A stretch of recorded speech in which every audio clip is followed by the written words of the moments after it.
You're listening to the We Are Libertarians podcast network. Find all of our shows at wearelibertarians.com.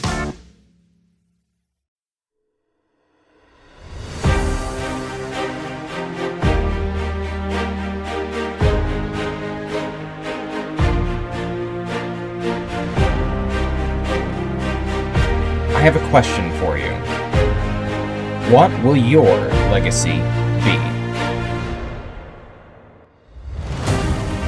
Will you be remembered for your commitment to liberty, or will you waver at the sight of adversity? Will you hold the line and stand for truth no matter how popular it may be, or will you bend to peer pressure?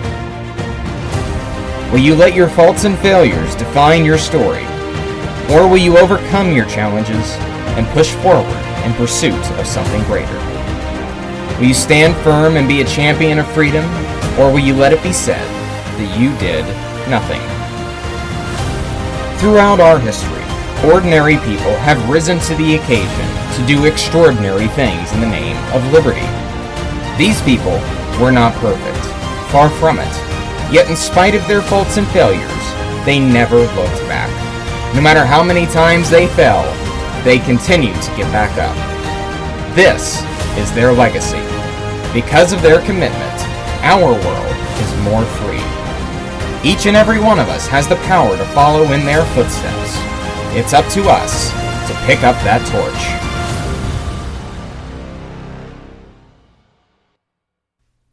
Benjamin Rush may have only been the second most famous Benjamin to sign the Declaration of Independence from Pennsylvania, but his impact was not insignificant to America's founding. Many today, if they have heard of Dr. Rush at all, still know very little about him.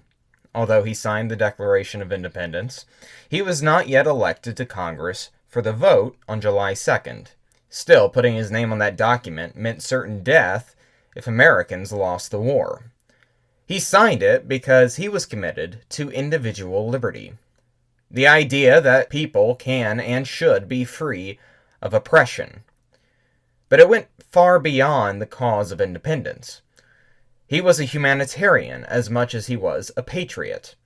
He truly believed that all men were created equal, but he took it further than that.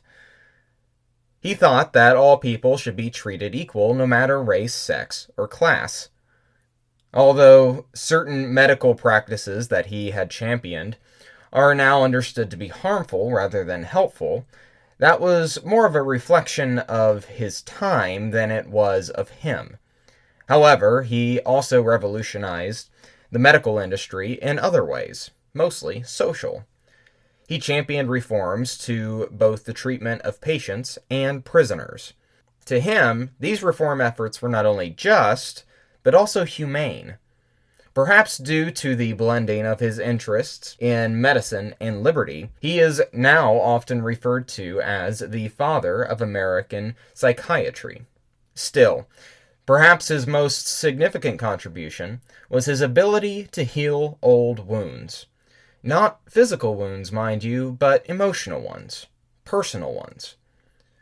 Because of steps taken toward the end of his life, he was able to heal a founding friendship, and in doing so, demonstrate to all of us how we can heal a nation. Benjamin Rush was born just outside of Philadelphia, Pennsylvania, on January 6, 1746. When Rush was only 6 years old, his father passed away, and he was left in the care of his mother and uncle. His uncle, Samuel Finley, was a reverend, and being placed in his care at such a young age deeply impacted his faith as he grew older.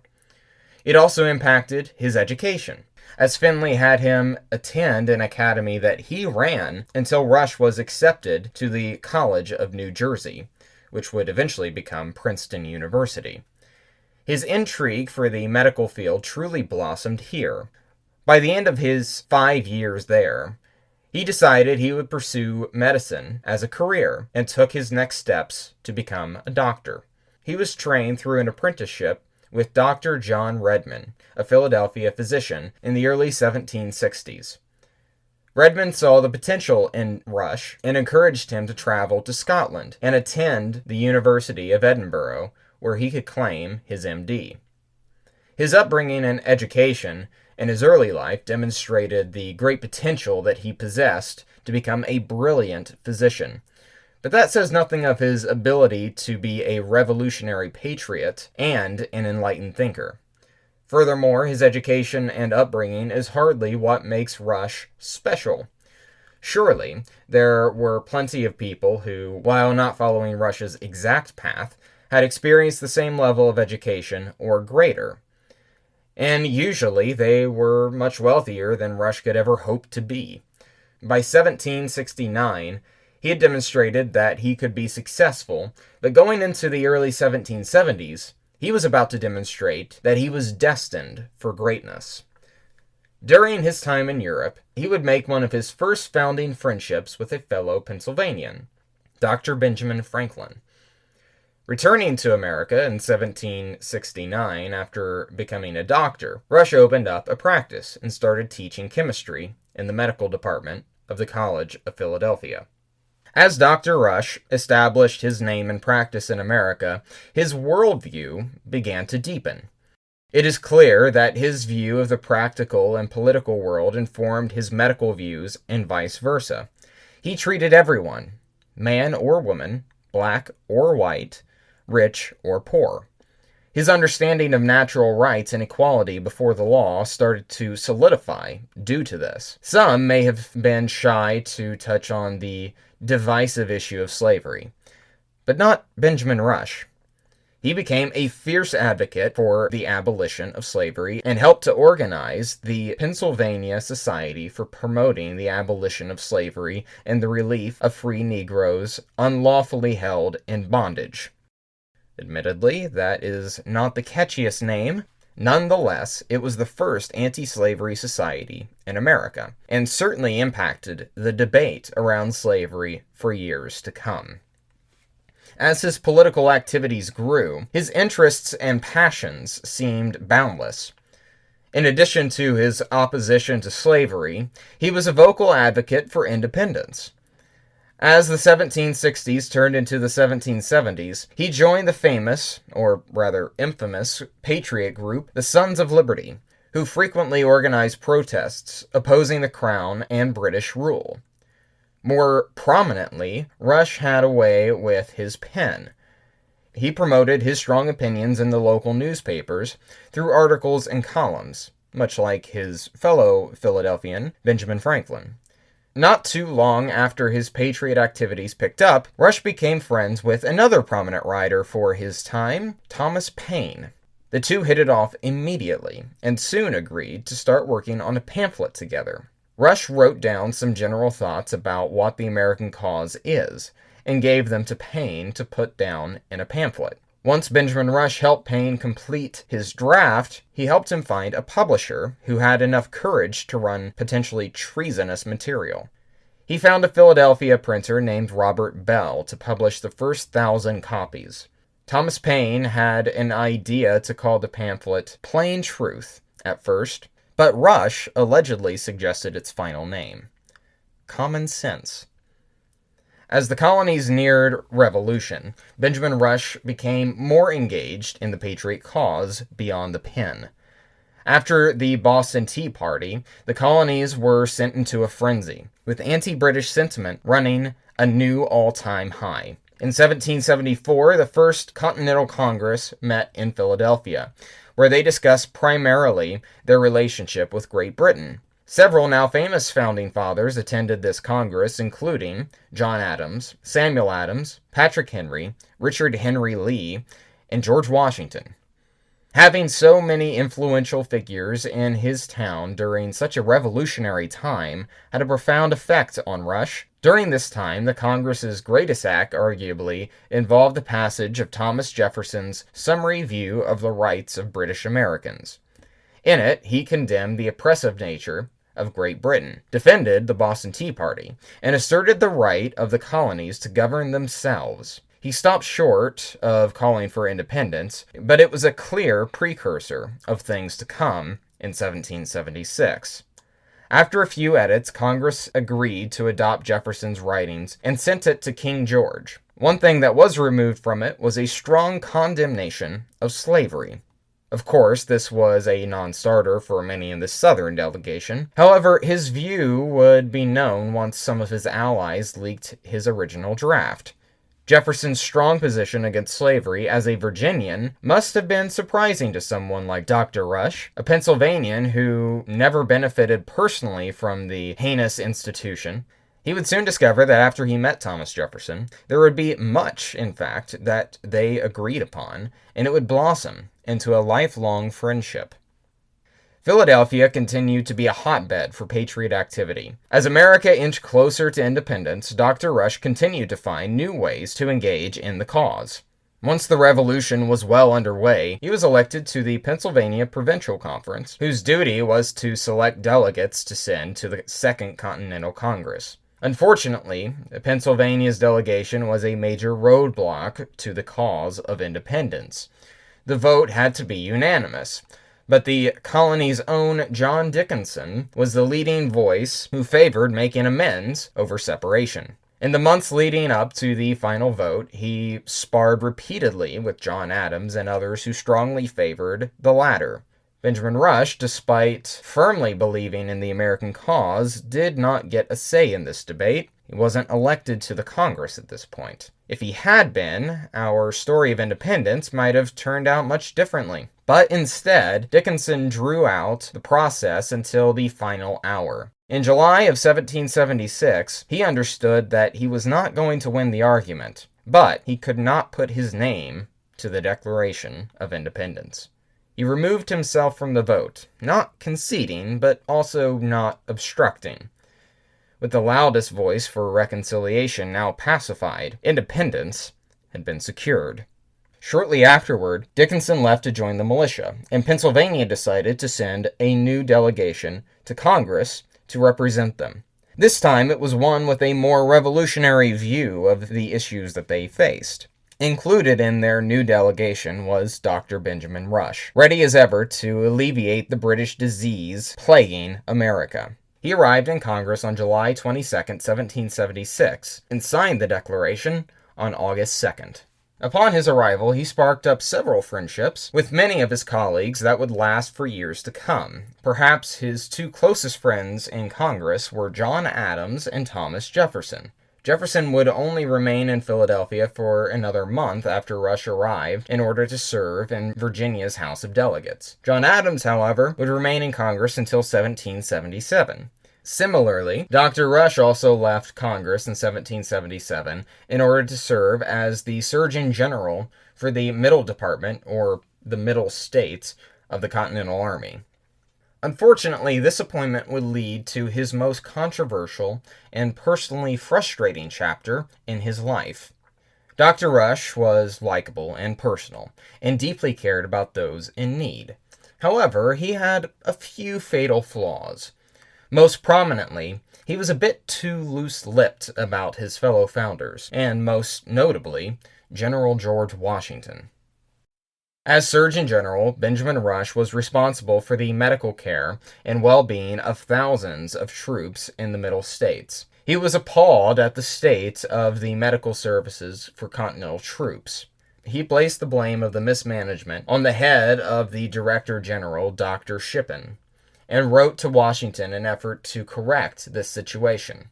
Quote, "I need not inform Your Excellency that we have now upwards of 5,000 sick in our hospital," Dr. Rush wrote. "This number would cease to be alarming if our hospitals could afford such accommodations to the poor fellows as would ensure them a speedy recovery." He continued to write that Washington could, quote, "stop in some measure the ravages our hospitals are making upon the army by ordering the surgeons immediately to billet such of the sick as are able to help themselves in farmhouses."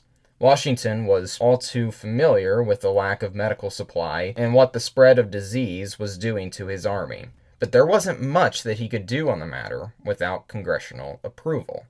General Washington passed the letter along to Congress, hoping that they would take some action, but they didn't fix anything. In fact, they did not find any of the deficiencies in Dr. Shippen that Rush saw, and they maintained his position. Outraged, Rush resigned out of protest. This wasn't a great time for the war.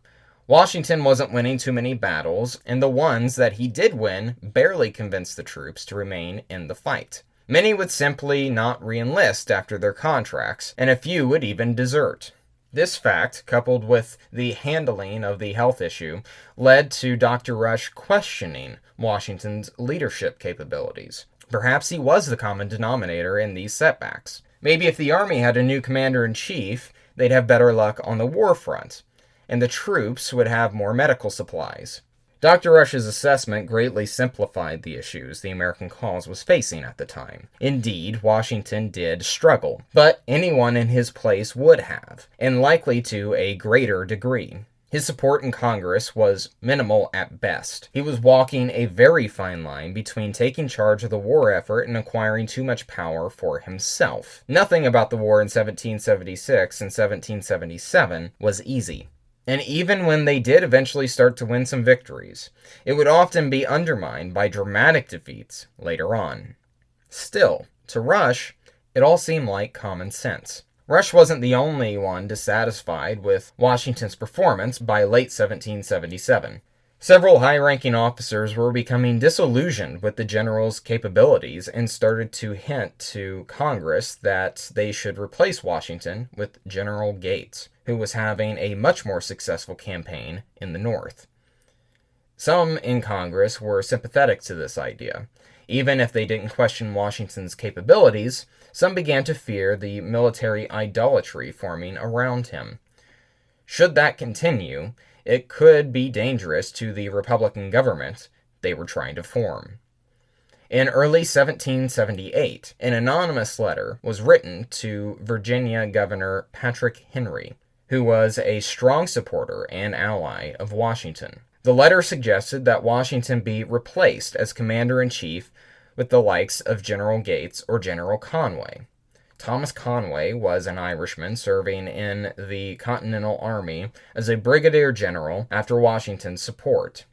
Over time, he became increasingly cocky and arrogant, and openly criticized Washington's abilities in a letter to Congress asking for a promotion.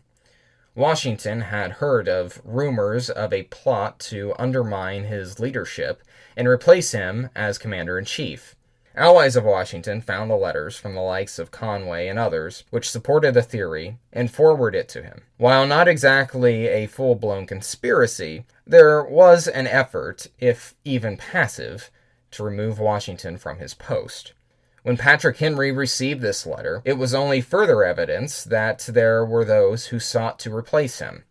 It read, quote, "The Northern Army has shown us what Americans are capable of doing with a general at their head. The spirit of the Southern Army is in no ways inferior to the spirit of the Northern. A Gates, a Lee, or a Conway would in a few weeks render them an irresistible body of men." As a tireless supporter of Washington, Henry forwarded the anonymous letter to him. After he received it, he immediately recognized the handwriting. It was Benjamin Rush who wrote the letter. As more information came to light, the so-called Conway cabal fell apart. General Conway resigned from his position.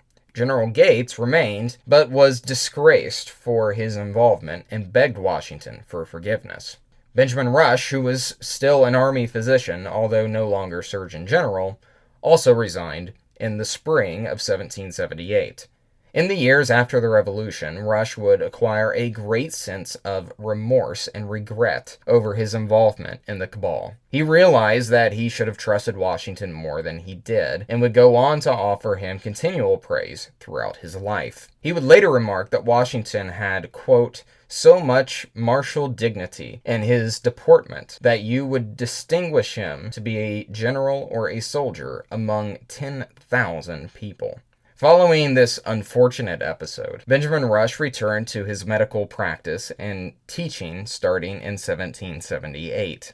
While he wouldn't provide much more direct contribution to the American cause in the final years of the Revolution, He continued to make social and philosophical contributions to American society. He began to give lectures at the University of the State of Pennsylvania in 1780. 3 years later, he joined the staff of the Pennsylvania Hospital and would practice medicine there for the rest of his life. Not all of his medical practices, however, were well renowned. He championed the fading practice of bloodletting, for instance, the idea that if you became sick, you have bad blood and must be bled in order to recover. Even some of his closest friends, like Thomas Jefferson, believed his commitment to the controversial practice did great harm. Still, with the state of science and medicine in the late 1700s, it isn't terribly surprising that even brilliant men could continue a practice we now know to be preposterous. However, many ideas and practices started by Rush were visionary and still continue to this day.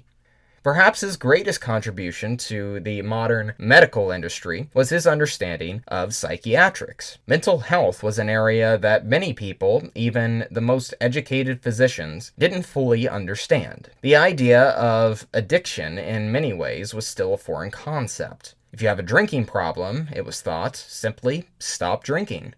Rush viewed alcoholism as a disease that couldn't fully be controlled by the alcoholic.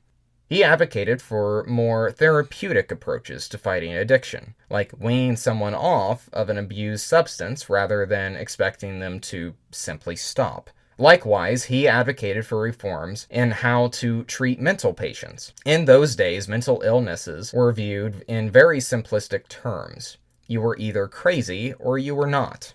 Rush, however, saw layers to mental illness. Someone could be born completely normal, but then have their mental state severely altered by a traumatic event. Because of this understanding of mental illness and a deeper belief in moral treatment, he abhorred the way patients were treated in mental institutions. These were not some rabid animals needed to be put down, but human beings with illnesses in need of treatment. Many of the ideas surrounding mental illness that Rush championed in the 1780s and 90s are now common practice. In addition to his medical contributions following his time in the Continental Army, the social reforms he advocated for included much of what we now take for granted today. Rush was active and helped form multiple societies in Philadelphia. In addition to the Anti-Slavery Society that Rush helped found, he was part of the American Philosophical Society, the Bible Society of Philadelphia, and he joined the Pennsylvania Abolition Society in 1787. His involvement in all of these groups demonstrated his commitment to social or societal change, either directly or indirectly. What many may find surprising is that he was also against capital punishment. The death penalty today is one issue that continues to be debated in states across the country. Now, many are taking steps to abolish it outright. This is actually a policy many founders would have supported, and much of the current debate around the issue started with them. Benjamin Rush thought the death penalty to be inhumane and cruel. His ideas of justice was one where the criminal was not just punished, but reformed. He once wrote on the subject that, quote, "the punishment of murder by death is contrary to reason and to the order and happiness of society." Furthermore, he continued to write that, quote, "the punishment of murder by death has been proved to be contrary to the order and happiness of society by the experiments of some of the wisest legislators in Europe. The Empress of Russia, the King of Sweden, and the Duke of Tuscany have nearly extirpated murder from their dominions by converting its punishment into the means of benefiting society and reforming the criminals who perpetrate it. These reforms to the criminal justice system are only today just picking up momentum. But Rush was a trailblazer on the issue. He even suggested that the death penalty itself could be contributing to more violence, not less. An early advocate of what was known as the brutalization effect, Rush reasoned that a society which inflicts a punishment as cruel as death on criminals will lessen the people's respect for life. His advocacy led directly to the state of Pennsylvania distinguishing degrees of murder in 1790 and outright banning the death penalty for all crimes other than first-degree murder 4 years later. Another area where he was surprisingly forward-thinking on was in regards to a woman's role in society. Whereas it may have been common at the time to expect women to be the caretaker of the home and to let the men have careers and get an education, Dr. Rush viewed things differently. If women were indeed going to care for their household and their children, he reasoned, they could not properly do so without a robust understanding of moral philosophy, English, history, and more. He helped found and advocated for the Young Ladies Academy of Philadelphia. Its purpose was to educate more women in the importance of Republican motherhood. This was the idea that mothers were instrumental in teaching children the values of a free society and Republican governance. While this was a far stretch from the liberty that women experience today with education, it was a watershed moment for the future of women in society. Before, men were expected to engage in society, and women were expected to tend to homely matters. With this new vision of Republican motherhood, that line was blurred, and women became more active in society as a result. It also opened the floodgates of education accessibility to women that would only continue to expand as time went on. Dr. Rush finally returned to the realm of politics in the late 1780s. He was instrumental in crafting the Pennsylvania State Constitution and contributed to the Pennsylvania Ratifying Convention for the U.S. Constitution. In the years that followed, he was appointed to Treasurer of the U.S. Mint by his good friend John Adams, who was president at the time. He assumed this position in 1797 and kept it throughout the rest of his life. However, complications would begin to arise during the Adams administration. As tensions with the French rose, the Federalist Congress passed the Alien and Sedition Acts, which President Adams signed in 1798. This unpopular action sparked a deep division in the country that had yet been seen before. John Adams and Thomas Jefferson, Rush's two closest friends who just so happened to be the president and vice president, were now bitter rivals. Jefferson led the Republicans and challenged Adams for his seat in the election of 1800. The two men, who had more to do with leading America to independence than any other, were now driving the country towards separation from itself. After a bitter fight for control of the government, Thomas Jefferson emerged victorious, and for the first time, the country peacefully transferred power between two opposing parties. But it came at a cost. Jefferson and Adams, once the closest of friends, now could hardly stand each other. John Adams didn't even attend Jefferson's inauguration. However, one common link remained that helped to heal the bitter wounds that they both suffered during the election: Dr. Benjamin Rush.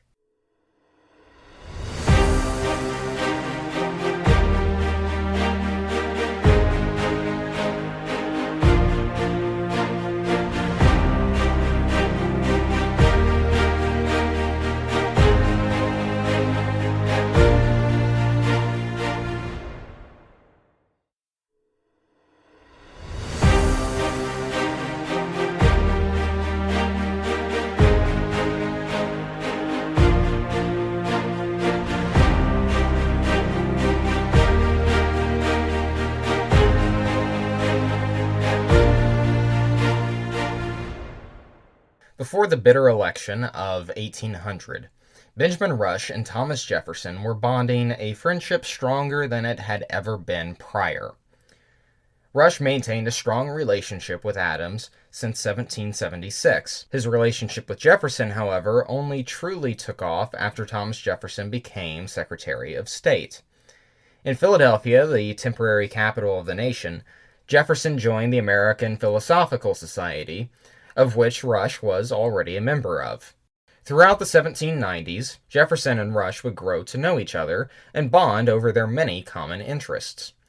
Not only politics and philosophy, but science, medicine, culture, literature, and religion, among others. Interestingly, Jefferson probably gave Rush one of the most specific views into his personal faith.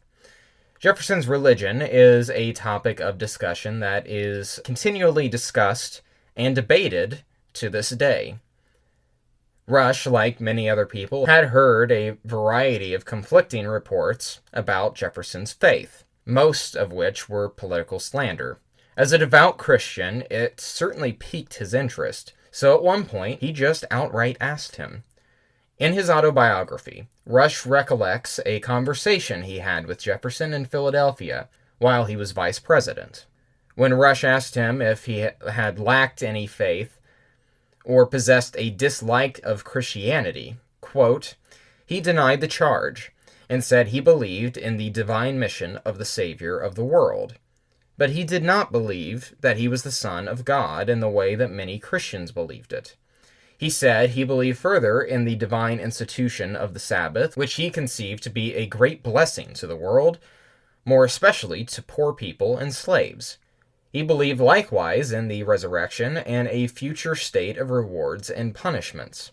While not the most mainstream view of Christianity, Rush's account of Jefferson's faith at the time hints toward a belief of Unitarianism. Their long-lasting friendship would carry into Jefferson's presidency, where Rush would be asked to help prepare Meriwether Lewis for his famed Lewis and Clark expedition. Once Jefferson retired from public life in 1808, he used it as an opportunity to strengthen his correspondence with his fellow children of the Revolution. Many of his fellow patriots who were there with him in 1776 were beginning to die off, and at an increasing rate. Yet one man who Jefferson had not reached out to was John Adams. The two still harbored a bitter resentment toward each other after the 1800 election. Their division was more than just a deterioration of friendship. In many ways, it represented a nation continuing to divide and fall apart. Dr. Rush was deeply troubled by their inability to reconcile. One night, Benjamin Rush had a dream which deeply moved him. On October 17, 1809, Rush wrote to John Adams to detail what had transpired. Quote, "What book is that in your hands?" said I to my son Richard a few nights ago in a dream. In his dream, his son had a history of the United States, seemingly telling of events that had yet to happen. He took the book from his son, and it read, "Among the most extraordinary events of this year was the renewal of the friendship between Mr. John Adams and Mr. Jefferson, the two ex-presidents of the United States." He proceeded to detail to Adams that in his dream, the two of them would once again write to each other and rekindle their dormant friendship, which would last to the end of their lives. Finally, Rush wrote, these gentlemen sunk into the grave nearly at the same time, full of years, and rich in the gratitude and praises of their country, for they outlived the heterogeneous parties that were opposed to them, and to their numerous merits and honors posterity had added that they were rival friends. This dream was so vivid and detailed to Rush that it almost felt to him as if it were a vision from the Almighty, a prophecy even. During this time, the two revolutionary men were nowhere near a place to make amends. Adams wrote back stating, quote, "I wish you would dream all day and all night, for one of your dreams puts me in spirits for a month. I have no other objection to your dream, but that it is not history. It may be prophecy. There has never been the smallest interruption of personal friendship between me and Mr. Jefferson that I know of." Despite his personal doubts of their friendship returning, Rush's letters managed to get Adams to admit how much he still admired his old friend. But unfortunately, both Adams and Jefferson had too large of egos and personalities to be the first to break the silence. Still, Rush was convinced that the two men were destined to stomp out their old differences and rejoin in unity of friendship once more. By 1811, Benjamin Rush's sole mission was to ensure that that vision came true. He spent time with both men trying to convince them to let their guard down and pick up their pen. It wasn't easy, but he soon started to see a breakthrough.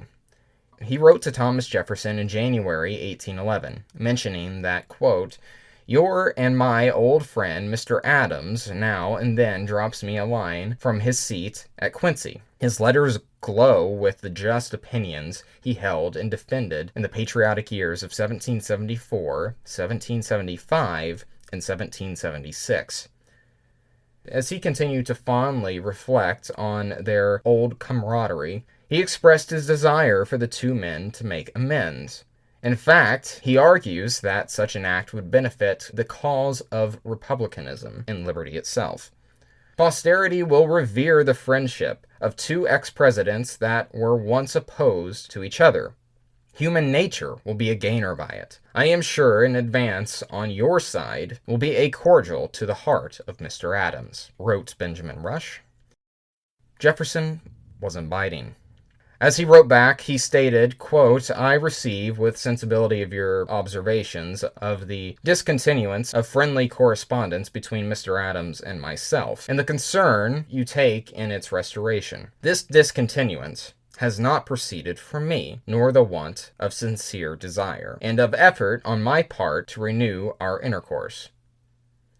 Neither men wanted to be the first to break their silence. Despite being convinced that it was not likely that their old bonds would be renewed, Rush's letter sparked countless memories of the precious time the two men spent fighting for liberty from Jefferson.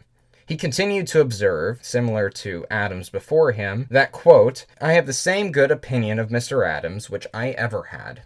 I know him to be an honest man, an able one with his pen, and he was a powerful advocate on the floor of Congress. However, in his opinion, Jefferson finds Adams to be quick to, quote, suspect foul play in those whom he is jealous, and not easily relinquish his suspicions. Certainly, Rush realized that their hesitancy and personal egos would not easily be overcome. However, if he could continue to get the two men to remember how they cared for each other at one point, he just might be able to make a reunion happen. For the rest of 1811 and into 1812, he continued to plant the seeds in the minds of both men that reconciliation was, in fact, possible. Each time he did, it was much of the same. Good memories would emerge, and both men would admit how much they respected each other still, but neither wanted to budge. If their silence was going to break, it would be because the other one broke it. However, when a neighbor of Jefferson's visited Adams earlier in 1811, he informed Jefferson that Adams admitted to having, quote, always loved Jefferson and still loves him. This convinced Jefferson to want to rekindle the correspondence at a minimum, but he had Rush make Adams send the first letter. He did so on January 1st, 1812. He sent a somewhat formal letter wishing Jefferson a happy new year and providing some light updates. Their correspondence would continue throughout 1812, but still infrequent. They were willing to be cordial, but friendship would take time to rebuild. This continued into the spring of 1813, when suddenly tragedy struck. Benjamin Rush was struck with typhus fever in Philadelphia in April and was unable to recover. The 68-year-old founding father passed away on April 19th, 1813. Since Philadelphia was much closer to Monticello than it was to Quincy, Massachusetts, Thomas Jefferson was the first to hear of Dr. Rush's passing, and it devastated him. As time was marching on, more and more of the founding generation was dying at an increasing rate. Furthermore, Benjamin Rush was probably the closest friend from that group of men that Jefferson had left. Now, he was almost entirely alone, and a sense of isolation and remorse had set in. He started to remember just how much time and energy he spent the past 2 years to help him and Adams heal old wounds. And what stood in the way? Their own personal pride. This caused him a great deal of pain, shame, and sorrow. With Rush now gone, Adams deserved to know about the passing of their mutual friend. Furthermore, Adams might be the only man left from 1776 that Thomas Jefferson had. Finally, on May 27th, 1813, Thomas Jefferson informed John Adams about the passing of their dear friend, Benjamin Rush. As he picked up his pen, he wasted no time beating around the bush. He wrote to John that, quote, "Another of our friends of 76 is gone, my dear sir, another of the co-signers of the independence of our country. And a better man than Rush could not have left us, more benevolent, more learned, of finer genius, or more honest." As he continued, he reflected to John, and his sincerity and melancholy was shining through. "We too must go, and that ere long. I believe we are under a half-dozen at present. I mean the signers of the Declaration. Yourself, Jerry, Carroll, and myself are all that I know to be living. I am the only one south of the Potomac." John Adams wrote back that, quote, "I lament with you the loss of Dr. Rush. I know of no character, living or dead, who has done more real good in America." Following this, the two men engaged in what seemed like a ceaseless stream of letters, each one eager to respond to the last. Although he did not see his dream fully realized, Dr. Rush had indeed successfully healed the friendship of Thomas Jefferson and John Adams. Over the next decade and a half, Adams and Jefferson would never stop their correspondence. In fact, it would often be the case that one would send a new letter to the other before allowing enough time to respond to the original. They didn't avoid discussing politics, but they refused to let it damage their friendship as it had before. No matter how much they disagreed, they remained cordial and eager to speak with one another. Yet, as it approached the 50th anniversary of independence in 1826, Thomas Jefferson and John Adams were both deteriorating in age and health. Thomas was 83, and John was 90. In July, both men became ill and bedridden. As the days marched closer to the 4th, neither man intended to miss the 50th anniversary, but time was working against them. As their health worsened, both men knew what was coming, but ensured they would hold on as long as they could. As Jefferson's state worsened, he slipped in and out of consciousness. Each time he woke, he looked around and asked his friends and family if it was the 4th yet. "It will be soon," they responded. Very early in the morning, Thomas Jefferson Randolph, Jefferson's grandson, recalls that he realized he made it to the 4th of July, and then finally slipped back out of consciousness. In Quincy, Massachusetts, John Adams was in a very similar state. Early that morning, Adams, seemingly also realizing he made it to the 4th of July, is said to have stated, "It is a great day. It is a good day." As his condition worsened throughout the day, evening approached, and he knew it was time. Before passing away, John Adams declared, "Thomas Jefferson survives." He was, in fact, mistaken. Thomas Jefferson died about 5 hours earlier, both reaching the 4th with their friendship in peace.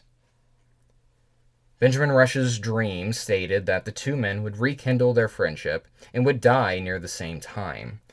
It would appear that this turned out to be true. Dr. Rush showcased the importance of mutual respect between two political rivals. Not only did it save the friendship of Adams and Jefferson, it showed America a pathway forward. As he noted to Jefferson in 1813, "Such an intercourse will be honorable to talents and patriotism, and highly useful to the cause of republicanism, not only in the United States, but all over the world." In the years following their deaths, America would face great trials of division and crisis. Indeed, today even, this divide plagues our country. Dr. Benjamin Rush demonstrates to us all that uniformity is not required in order to strengthen the bonds between two people at odds. Friendship and mutual respect, not political conformity, is what is required to build a more tolerant nation and world. Thank you, ladies and gentlemen, for tuning in to this week's edition of Profiles in Liberty. I hope that you enjoyed the story, and I hope that you learned a good amount about Dr. Benjamin Rush. I must say that the story of the mending of the friendship between Thomas Jefferson and John Adams is one of my favorite stories in American history, and one that we can all take a lesson from. Next week, we are going to be going over Samuel Huntington, who you may or may not know as the actual first president of the United States. Be sure to tune in next week for that, and also be sure to follow me on Twitter at CalebFranz. Be sure to follow We Are Libertarians on Twitter at We, the letter R, Libertarians. Also, if you don't mind, please subscribe to the Substack newsletter that we release every 2 weeks. We have a bi-weekly newsletter that covers many stories that might not quite fit for this show, but are good stories to tell and good stories to let you know about regardless, as well as updates about the show, personal updates, book recommendations, and so much more. So please be sure to subscribe to that, and please be sure to share this episode and share this show with as many people as you can. Get the story of liberty out there and help us spread this powerful message. Give us a rating, a 5-star rating, and a review to let us know how much you love the show. And then, until next time, this has been Caleb Franz with Profiles in Liberty.